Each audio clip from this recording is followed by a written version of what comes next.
fa ankilan'izay dia hitory ny colonel Charles Andrianasoavina ny ministry ny Foloalinda raha ny nambarany ny ariva teo.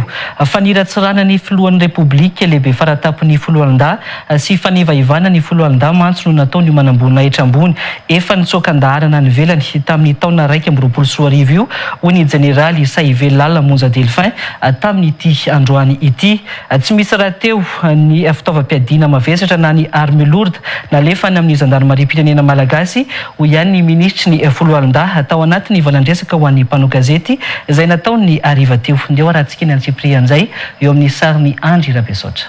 Firaisana tsokombakomba amin'ny fanakorontanana ny firenena sy ny fampisaraham-bazana ny Foloalinda no ataon'ny colonel Charles Andrianasoavina tamin'ireny fanambarana nataony androany ireny hoy ny ministry ny Foloalinda ny jeneraly Saivelala Monja Delphin androany. Manoloana ny fanehoan-kevitra izay nataon'ny colonel Andrianasoavina Charles tao amin'ny tambazotra Tserasera izay sokajianay ho fiarahana tsokombakomba amin'ny fanakorontanana ny firenena voalohany ary faharoa fampisaraham-bazana ny samy mpitandro filaminana dia fahatelo ny fiantsina sy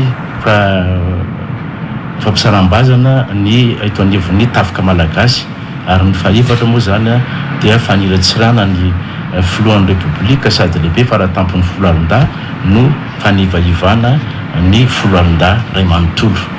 Nilaza moa ny colonel Charles Andrianasoavina tao anatin'ny horonan-tsary navokany androany fa nafindrana amin'ny zandarmarim-pirenena avokoa ny fitaovam-piadiana goavana na ny arme lourde ho an'ny tafika malagasy. Nisy fivoriana tany présidence tamin'ny 1 ny volana janoary teo.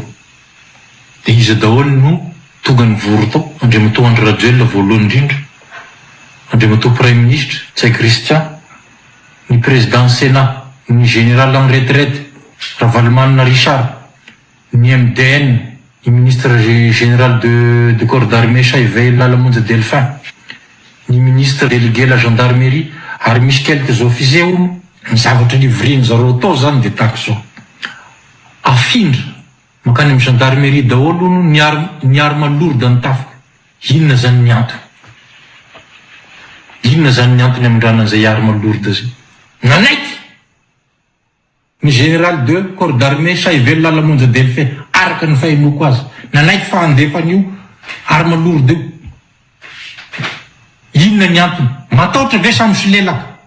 De fa henonareo zay ralahy hamon'olo zareo hamon'olo. Namaly avy hatrany io fanambaran'ny colonel Charles Andrianasoavina io ny ministry ny Foloalinda. Misy ny fampitana filazana fa hoe misy fitaovam-piadiana mavesatra avy ety amin'ny tafika malagasy ho alefany amin'ny zandarmarim-pirenena entina amonoana ny samy malagasy. Tiako milaza ny malagasy rehetra fa ny Foloalinda malagasy dia natao hiaro ny vahoaka sy ny fananana sy hiaro ny ampanjakana mijoro fa tsy hoe kory hoe andeha amono ny vahoaka. Ka mitiritreriny manokana izay hoe misy fitaovana ho alefany amin'ny gendarmerie na alefa mandeha atso amin'ny sehatra hafa azy. Hatreto mantsy dia tsy misy mieritreritra anakaly fitaovana amin'ireo mpitandro ny filaminana hafa ny eo anivon'ny fiarovam-pirenena hoy ny ministra. Ary izahay manomboka izao dia efa nanara-maso zay ary anara-maso mikasika an'izany zavatra zany satria eto aminay eto aloha dia tsy misy ny eritreritra anakaly fitaovana na ny fitaovana any amin'ny rahalahy mpitandro filaminana indrindra zany fitaovana mavesatra zany zay tsy vitan'ny zavatra atakalo fotsiny fa mila fanapahan-kevitra entitra ary mila fandalinana eny anivon'ny ambaratonga rehetrarehetra ary indrindra mila fanapahan-kevitra ny Andriamatoa filohan'ny Repoblika ny Madagasikara. Itorany colonel Charles Andrianasoavina araka izany ny tenany hoy ny ministry ny Foloalinda.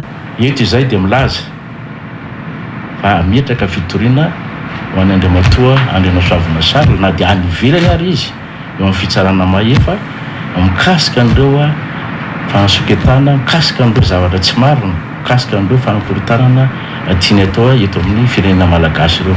Tsara ho marihana fa ny colonel Andrianasoavina Charles dia manamboninahitra ambony efa nitsokan-darana any ivelany nanomboka tamin'ny taona 1920 ka ireo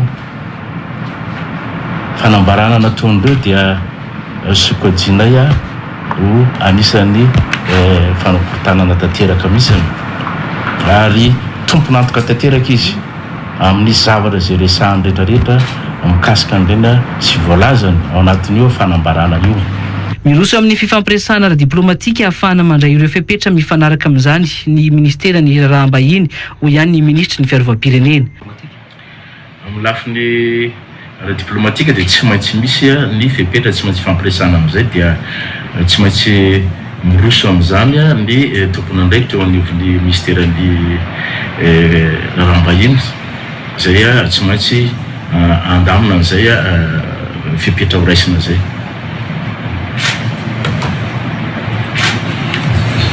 Raha ny fantatra moa dia efa mizaka ny zoom-pirenena frantsay ny colonel Charles Andrianasoavina amin'izao.